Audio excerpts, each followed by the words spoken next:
Olá e bem-vindos a esta nossa conversa.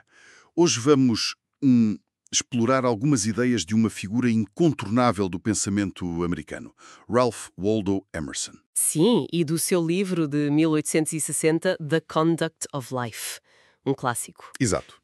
Temos aqui à mão uma seleção de ensaios que tocam em temas que, bem, nunca perdem atualidade, não é? Destino, poder, riqueza. Cultura, comportamento, culto e até ilusões. Temas bem grandes. Pois são.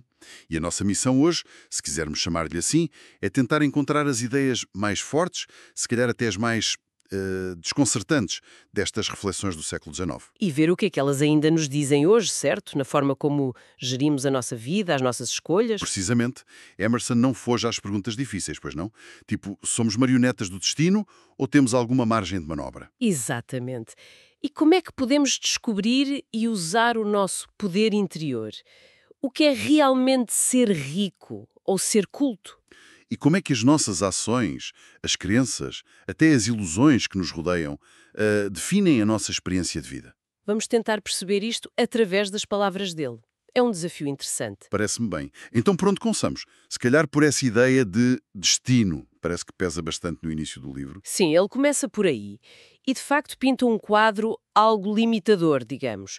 Reconhece as forças que nos condicionam. Ele chama-lhe destino. Fala de como a nossa biologia nos prende, não é? A herança dos pais, a gota negra no sangue, como ele diz, os traços de família. O temperamento herdado, a teoria antiga dos 4 humores, a raça, o clima onde nascemos, tudo isso nos molda. Até a própria natureza, com sua dureza. Ele menciona terremotos, como o de Lisboa. Sim, e doenças que na altura eram devastadoras. O frio que pode matar é quase como dizer, olhem, há limites muito reais e brutais. Estamos condicionados. É uma visão quase determinista, essa de haver um cinto que cinge o mundo. Exato. Ele cita autores antigos, a tragédia grega, para mostrar que esta ideia de um fado, de uma força maior, não é nova. A natureza, com as suas leis, a evolução, parece que dita as regras do jogo. Até a estatística. Ele menciona de forma curiosa como a estatística prevê padrões, até o aparecimento de génios numa população. Sugere uma ordem que nós não controlamos. Pode parecer um pouco fatalista, não? Quer dizer, se está tudo assim tão determinado, onde é que nós entramos? Qual é a nossa liberdade? Mas é aí que entra o ponto fundamental de Emerson. Ele contrapõe imediatamente o destino com o poder. O poder. Como assim? Ele diz que o ser humano não é só uma peça na engrenagem. É um antagonismo estupendo. Existe a circunstância, sim, o que nos é dado. Mas também existe a vida. Exato. A força interior que pode reagir, que pode moldar. E a chave, para ele, está no pensamento, na compreensão. Compreender as leis que nos regem. Precisamente. Quando começamos a perceber como as coisas funcionam, começamos a libertar-nos dessa servidão. O pensamento revela o caminho. Faz sentido. Mas como é que isso funciona na prática? Como é que o pensamento se torna poder contra o destino? Ele dá exemplos muito concretos, muito físicos até. Aprender a nadar ou a patinar. A água ou o gelo, que antes eram perigos, ameaças, tornam-se elementos que usamos para nos mover, com força, com poder, até com beleza. Transformamos a limitação em meio. Percebo. Como o vapor. Exatamente. O vapor, antes visto como um diabo, algo perigoso. Depois, compreendido por inventores como Watt, como Fulton. Tornou-se a força da Revolução Industrial. Lá está. O destino, assim, transforma-se em causas não penetradas. Ou seja, leis que ainda não compreendemos. Então a inteligência, a vontade. A capacidade de alinhar a nossa ação com as leis da natureza. Essas são as ferramentas. É como usar o próprio destino a nosso favor. Surfar a onda em vez de ser esmagado por ela. Gosto dessa imagem. E esse poder individual, como é que ele se manifesta mais concretamente nas pessoas? O que é que o define? Emerson liga-o a muitas coisas. À saúde física, à energia vital. Ele até refere àquelas teorias antigas que ligavam a coragem à circulação do sangue. Sério? Curioso. Mas mais importante, acho eu, é a ligação à capacidade de iniciativa, de trabalho, àquela faísca que vemos em certas pessoas. Inventores, líderes, exploradores, Não se limitam a adaptar-se, eles transformam o ambiente à sua volta. E como é que se cultiva essa força? Não basta tê-la, certo? É preciso geri-la. Sem dúvida. É preciso foco. Ele é muito claro nisso. A prudência na vida é a concentração. O único mal é a dissipação. Não dispersar energia. Precisamente. Ele cita Isaac Newton, que dizia que as descobertas vinham de estar sempre intencionando a minha mente, sempre focado. E o Péricles, o líder ateniense? Sim, que segundo Plutarco só era visto a ir para o mercado ou para a Assembleia. Evitava distrações sociais para se focar nos assuntos do Estado. A ideia é essa, acumular força vital. Para conseguir passar do saber ao fazer, o que às vezes é o mais difícil. Exato, esse é o salto. E a prática, claro, não podemos esquecer a prática. Ah, sim. A velha máxima. A prática é 9/10, escreve ele. Grandes oradores formaram-se a falar sem parar. Aprende-se uma língua ou a cozinhar. Sim. Como? Repetindo, fazendo, É verdade. pela ação contínua. Não há volta a dar. Mas este poder todo, esta energia, esta capacidade de ação, não tem um lado perigoso? Penso em pessoas com muita iniciativa, mas sem grande bússola moral. Tem, tem. Ele alerta para isso, sim. Esse poder pode tornar-se ferocidade.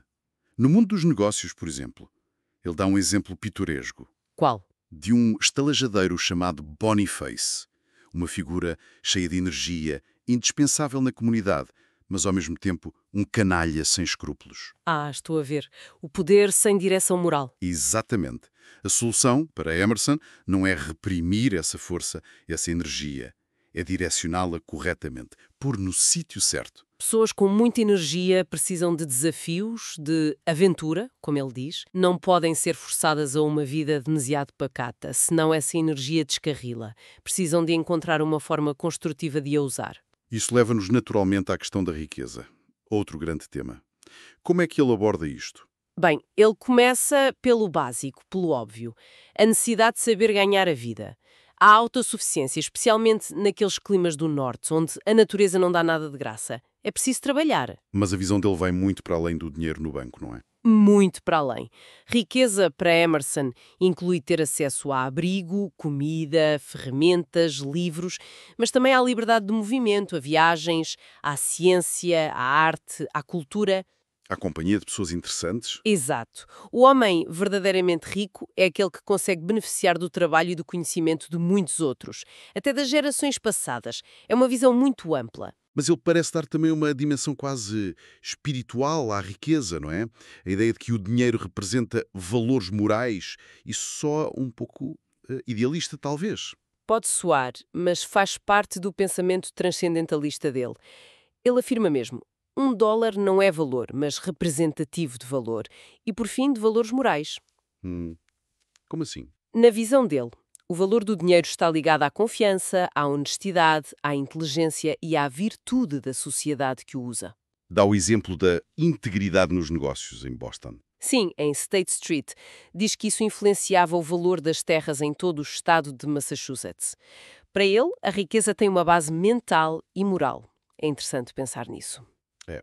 E como é que isso se encaixa com a visão dele sobre a economia mais geral? Ele parece ser um defensor do laissez-faire, da não interferência. Sim, ele acredita nisso, confia na capacidade do mercado, no medidor autoajustável da oferta e da procura para fazer a riqueza fluir, Para quem é trabalhador e inteligente. tirando-a das mãos dos ociosos e imbecis, como ele diz. É uma visão muito otimista, talvez até um pouco ingênua, sobre a justiça inerente ao sistema económico. Hoje podemos questionar isso, claro. O que acho mais curioso, por acaso, é como ele aplica esta lógica económica à nossa vida interior. Essa ideia de gastar para poder e não para prazer. É uma metáfora poderosa, não é? Sim. Investir o rendimento em capital. O que é o nosso rendimento e o nosso capital nesse sentido? O nosso rendimento são as nossas experiências, os nossos dias, o nosso tempo. E devemos investi-lo em capital. Que seria o crescimento pessoal, a sabedoria, as habilidades. Exatamente. Em vez de o dissipar em prazeres momentâneos ou distrações superficiais, sejam elas bens materiais, relações vazias, política partidária, entretenimento excessivo. A verdadeira economia é focar-nos no nosso trabalho, naquilo que temos para fazer e fazê-lo bem. Fazer bem feito, respeitando a excelência daquilo. Ele até menciona a dificuldade que ele e outros intelectuais sentiram. Ao tentar combinar trabalho intelectual com trabalho manual agrícola. Sim, concluiu que são focos diferentes que exigem concentração própria. Não dá para fazer tudo ao mesmo tempo, sem dissipar energia. Falando em crescimento pessoal, isso leva-nos direitinhos à cultura. Ele parece vê-la como um antídoto para o egotismo. O que é que ele quer dizer com isso? Ele descreve o egotismo, essa fixação excessiva em nós mesmos, como uma peste, uma doença mesmo. Usa aquela imagem forte do goitre, o bócio. Exato, um inchaço no pescoço, como metáfora para esta autoabsorção desmesurada. A cultura, para ele, é o que nos tira dessa bolha, alarga os nossos horizontes. Mas, ao mesmo tempo, ele valoriza tanto a individualidade. Como é que estas duas ideias funcionam juntas? Não é contraditório? É um equilíbrio interessante. A verdadeira individualidade para Emerson não é o egotismo exagerado, é a autenticidade. E a cultura ajuda a refinar essa autenticidade. Ajuda a limar as arestas, a eliminar as manias, a presunção. Permite-nos encontrar um terreno amplo, de bom senso, onde a nossa individualidade pode expressar-se de forma mais equilibrada e construtiva. E essa cultura deve ser vasta, pelo que percebi. Não são só livros. Não de todo. Livros clássicos são fundamentais, claro. Ele menciona Platão, Shakespeare, mas também o desenvolvimento físico. Ele era um grande defensor da equitação, por exemplo. A sério, um cavaleiro num bom cavalo. Está acima de si mesmo, diz ele, e também as artes menores, como a dança e até a aprendizagem que vem da conversa informal, da vida na rua. É uma visão muito completa do desenvolvimento. Ele era bastante crítico das viagens que os americanos faziam à Europa na altura, não era? Chamava-lhe a Tênia da Europa, uma imagem forte.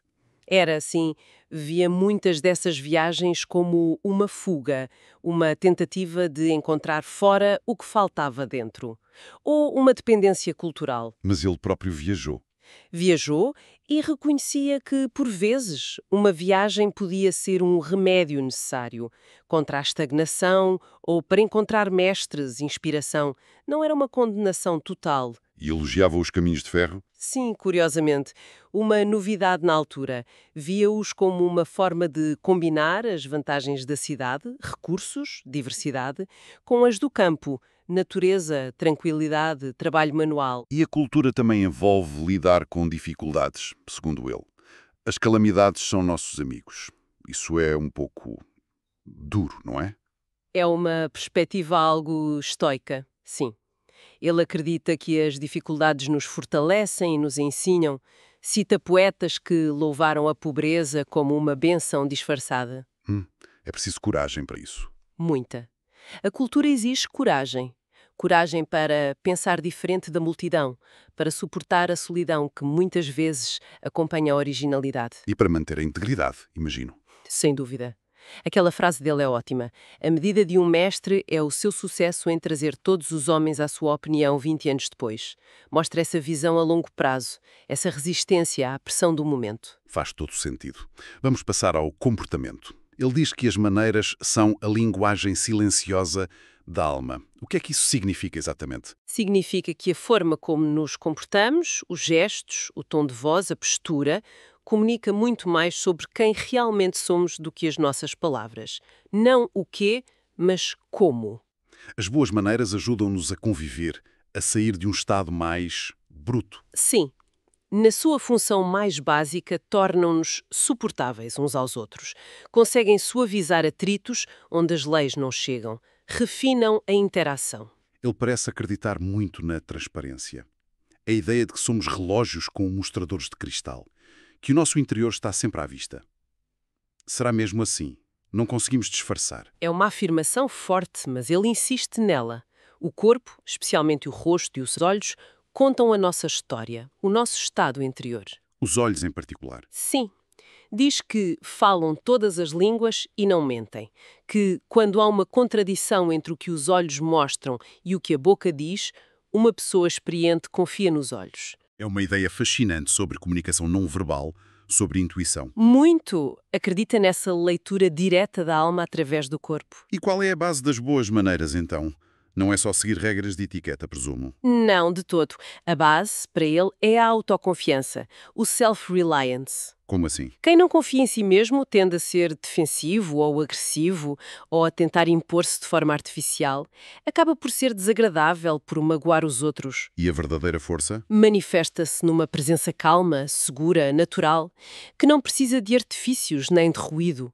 É resoluta, mas serena. Portanto, a autenticidade acaba sempre por vir ao de cima, é isso? Ele acredita que sim. A sinceridade, a integridade, a capacidade de entender-se verdadeiramente com outra pessoa, ele cita a expressão francesa rien que s'entendre, nada mais que entender-se, valem mais do que qualquer talento ou aparência. As anedotas que ele conta ilustram isso. Sim, a do monge Basil, que transforma o inferno num céu pela sua atitude interior. Ou a do senador romano Scaurus, que é absolvido no Senado apenas pela força da sua reputação, sem precisar de se defender. Em quem acreditam romanos? Impressionante. Mostra como esta força interior, esta integridade, pode moldar a nossa realidade e a percepção que os outros têm de nós. E o culto, ou worship? Como é que ele vê a religião, a espiritualidade? Ele parece notar um declínio na fé tradicional, já na sua época, no século XIX? Sim, ele observa o ceticismo crescente, o materialismo, a falta de fé genuína e critica as manifestações religiosas que lhe parecem superficiais ou vazias, como certas revivals ou reuniões muito emotivas, mas pouco profundas. Mas ele não acha que a religião ou a necessidade espiritual vá desaparecer, pois não? Não de todo. Ele argumenta que a necessidade humana de ligação ao transcendente, ao invisível, à natureza pública da alma é fundamental, não pode morrer. Aquela frase é marcante. Deus constrói o seu templo no coração sobre as ruínas de igrejas e religiões. É fortíssima. O caminho para uma espiritualidade autêntica não está, para ele, nas doutrinas ou rituais externos, mas sim no Mother Wit. O Mother Wit, o que é isso? O bom senso inato, a intuição moral e na obediência a essa voz interior. A religião tem de ser individual. Almas não são salvas em molhos, diz ele. Cada um tem o seu caminho. Gosto dessa ideia de Mother Wit, de bom senso inato. Ele também liga muito a moralidade ao intelecto certo. Não são coisas separadas. Sim, para ele, há uma profunda ligação.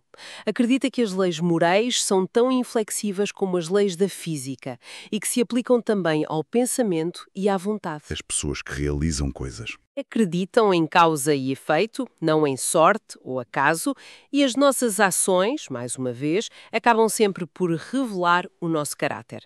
Mesmo que tentemos esconder. Sim, a sociedade é um baile de máscaras, onde cada um esconde o seu caráter real e revela-o ao escondê-lo. É inevitável. Mais uma vez, a transparência e a sinceridade como chave de tudo. Exatamente. Devemos procurar ouvir não só o que as pessoas dizem, mas o que elas realmente têm para dizer, o que está por baixo das palavras. Aquela história de São Filipe Neri e a freira. É um ótimo exemplo.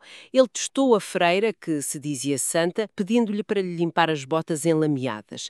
A recusa indignada dela revelou logo a falta de humildade. E desmascarou a pretensa santidade. Lá está. A verdade e a humildade são a nossa única proteção, a nossa única armadura.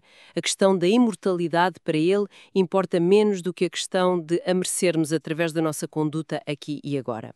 E a religião do futuro, como ela via? Teria de ser mais intelectual, baseada numa compreensão profunda da ciência moral, das leis que regem o nosso ser interior.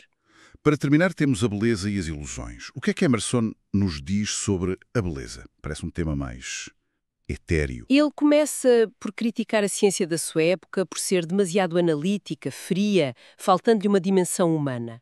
A beleza, pelo contrário, apela a uma compreensão mais completa, mais integrada. Ele não a define de forma rígida, pois não? Não, mas aponta qualidades, simplicidade, funcionalidade, adequação ao fim, relação com o todo, durabilidade, uma qualidade que nos eleva, que nos puxa para cima. E liga à economia perfeita. Sim, curiosamente. A linha da beleza é o resultado da economia perfeita. Nada supérfluo, tudo no sítio certo, a funcionar harmoniosamente. E a beleza humana?